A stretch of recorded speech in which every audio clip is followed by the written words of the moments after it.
नमस्कार प्यारे दोस्तों, हमारी संवैधानिक पाठशाला में आप सभी का स्वागत है। आज का हमारा मुद्दा एक संविधान संशोधन विधेयक से जुड़ा हुआ है। यह विधेयक भारतीय राजनीति पर एक बहुत बड़ा बदलाव ला सकता है। कैसे बदलाव ला सकता है? इस विधेयक को आमतौर पर प्रधानमंत्री, मुख्यमंत्री आदि को अपने पद से हटाने वाला विधेयक कहा गया है। तो चलिए आज की पाठशाला में हम जानेंगे ये विधेयक क्या है, हमारी राजनीति पर इसका क्या प्रभाव पड़ सकता है, इस विधेयक में क्या क्या समस्याएं हैं जो इसको विधेयक से कानून बनने में रोक रही हैं, और अंत में हम जानेंगे कि यह विधेयक सही है या गलत है। तो चलिए सबसे पहले हम जानते हैं यह विधेयक है क्या।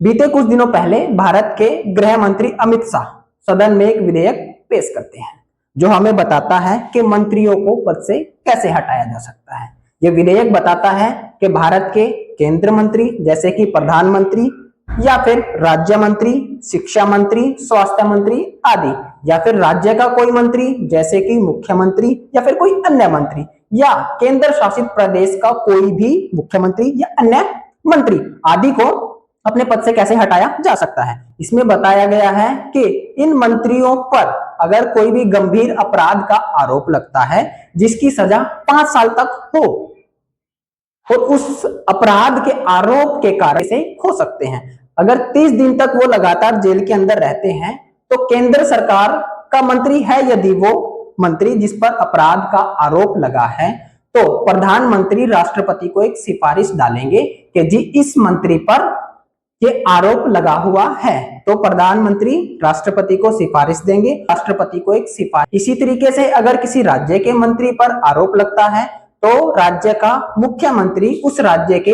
राज्यपाल को सिफारिश देगा कि जी इस मंत्री पर ये आरोप लगा हुआ है, तो वो राज्यपाल उस मंत्री को अपने पद से हटा देगा। इसी तरीके से केंद्र शासित प्रदेश पर कि किसी मंत्री पर आरोप लगता है तो उसको भी पद से हटाया जा सकता है।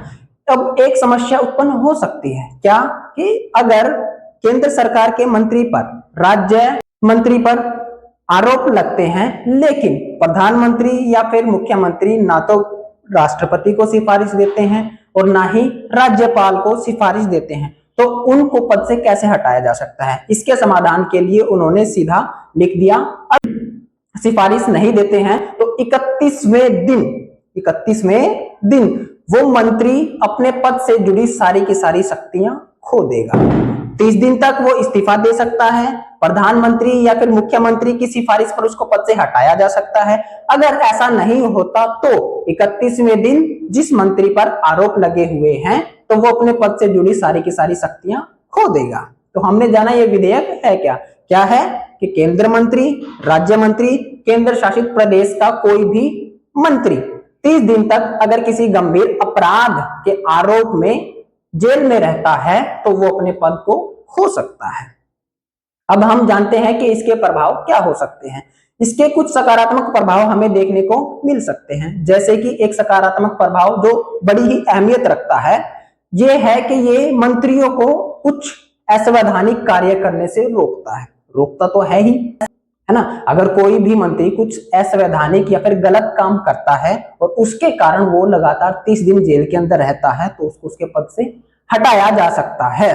तो मंत्रियों पर एक संवैधानिक दबाव तो है ही। और दूसरा सकारात्मक प्रभाव हमें ये देखने को मिलेगा कि इस विधेयक के कानून बनने के बाद में, अभी विधेयक है, विधेयक और कानून में अंतर है, क्या अंतर है कुछ देर बाद में आप जानेंगे। दूसरा सकारात्मक प्रभाव हमें ये देखने को मिलेगा कि इससे जेल शासन पर रोक लगेगी। आपने कुछ महीने पहले देखा होगा कि दिल्ली के एक मुख्यमंत्री जिसे केजरीवाल, है ना, केजरीवाल पर एक आरोप लगता है जिसके कारण वो जेल में रहते हैं। 1 दिन, 2 दिन, 10 दिन, 20 दिन नहीं, पूरे 50 दिन वो जेल के अंदर रहते हैं और वहीं से शासन व्यवस्था देखते हैं, जो देखने में थोड़ा सा अजीब लगता है कि वो खुद तो क्या है, जेल के अंदर हैं और बाहर के आम लोगों के लिए वो कानून व्यवस्था देख रहे हैं। लेकिन इस तरह की घटनाएं हमें भविष्य में देखने को नहीं मिलेंगे यदि यह विधेयक कानून बनता है। तो विधेयक और कानून में अंतर होता है। अब क्या अंतर है वो देखिए कि जो विधेयक है वो एक प्रोसेस के बाद में कानून बन जाता है। अब ये प्रोसेस क्या है कि विधेयक को दोनों सदनों में पास होना पड़ता है। दोनों सदन कौन कौन से?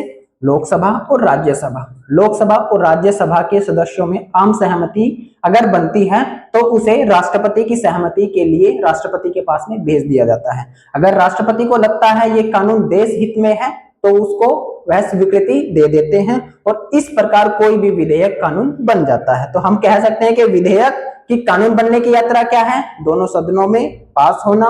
दोनों सदनों में पास हो जाता है, उस पर आम सहमति बन जाती है, तो सहमति के लिए राष्ट्रपति के पास में भेजा जाता है और राष्ट्रपति की स्वीकृति मिल जाती है तो वो विधेयक कानून बन जाता है। और ये जरूरी नहीं है कि किसी भी विधेयक को आम सहमति मिल ही जाएगी, उस पर बहस होती है, बहस के बाद में ही आम सहमति मिल पाती है। अगर आम सहमति नहीं मिल पाती तो उसको पुनर्विचार के लिए भेज दिया जाता है।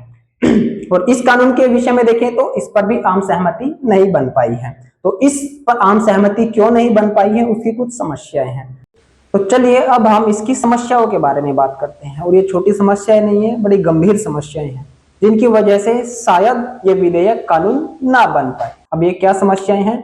सबसे प्रमुख समस्या तो ये है कि किसी भी मंत्री को सिर्फ आरोप के आधार पर अपने पद से हटाया जा सकता है। अब उस पे जिस भी अपराध का आरोप लगा है उसकी जांच हुई है या नहीं हुई है, अब उस जांच के अंदर उसको दोषी पाया गया है या नहीं पाया गया है, ये अहमियत नहीं रखता। इस विधेयक में कहा गया है अगर कोई भी मंत्री लगातार 30 दिन तक जेल के अंदर रहता है तो उसको उसके पद से हटाया जा सकता है, और जो इस विधेयक की सबसे प्रमुख समस्या बनी हुई है। और दूसरी ओर से विपक्ष दल भी लगातार इस पर आरोप लगा रहा है कि जो ये कानून है ये देश हित में नहीं है, ये पार्टी के हित में है। सत्ता पक्ष की पार्टी विपक्ष दल की पार्टी की सरकार गिराने के लिए इस कानून का गलत इस्तेमाल कर सकती है और इस पर लगातार असहमति बनी हुई है। अब हम जानते हैं कि ये कानून सही है या गलत है। अब हम इस कानून को दो तरीके से जान सकते हैं, एक नीति के आधार पर और एक नियत के आधार पर। अगर नीति के आधार पर देखें तो लगभग ये कानून सही नजर आता है, जो कि मंत्रियों पर एक संवैधानिक दबाव डालता है कि वो कोई भी गलत काम ना करें। अगर वो गलत काम करते हैं तो उनको उनके पद से हटाया जा सकता है। नीति के आधार पर लगता है कि ये कानून सही है, लेकिन कोई भी कानून सही कानून तब तक ही है जब तक कि उसका गलत इस्तेमाल नहीं किया जाता। गलत इस्तेमाल के बाद में कोई भी सही कानून गलत हो जाएगा। अब इसके पीछे की नीयत क्या है, मानसिकता क्या है, वो तो आने वाला समय ही बताएगा। क्या ये जो कानून है ये पार्टी हित के लिए बनाया गया है या देश हित के लिए बनाया गया है? क्या वाकई में इस कानून को देश की राजनीति में सुधार के लिए बनाया गया है या सिर्फ स्वार्थ पूर्ति के लिए बनाया गया है? वो एक सोचने का विषय है। आप इस कानून के बारे में, विधेयक के बारे में क्या सोचते हैं? क्या ये सही है, गलत है, लागू होना चाहिए या नहीं लागू होना चाहिए? आप इस बारे में हमें अपने विचार साझा कर सकते हैं। तो आज की पाठशाला में इतना ही। हमारे साथ जुड़ने के लिए धन्यवाद।